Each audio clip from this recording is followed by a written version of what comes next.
আসসালামু আলাইকুম। পাবনা মাখন বাজারে আলু 80 টাকা দাম চাচ্ছে।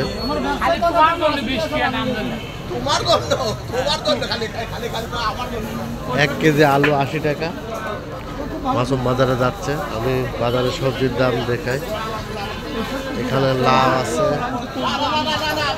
মূলা, সিম, ফুলকপি,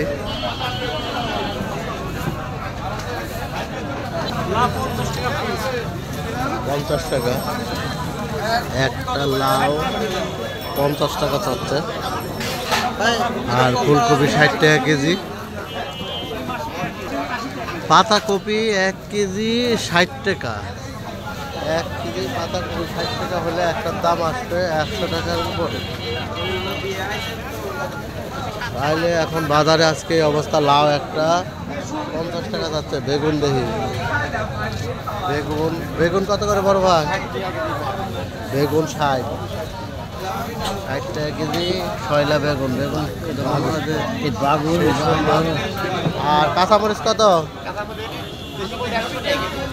100। আর মূলা 20 টাকা কেজি।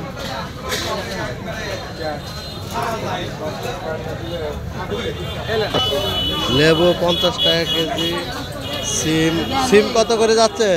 সিম 1 কেজি 60 টাকা, মরিচ 100 টাকা, বেগুন 60 টাকা, মূলা 40 টাকা কেজি। আজকের বাজারে এই হালচাল। ফুলকপি, পাতাকপি বাজারে 6 লাখ। পাবনা মাসুম বাজার। যে যেখানে থাকবেন ভালো থাকবেন, সুস্থ থাকবেন। আল্লাহ হাফেজ। সবাইকে জুম্মা মোবারক। প্রবাসী ভাইদের জন্য ভিডিওটা। দেশীয় বাজার আজকে 29শে নভেম্বর 2024 সাল। আল্লাহ হাফেজ।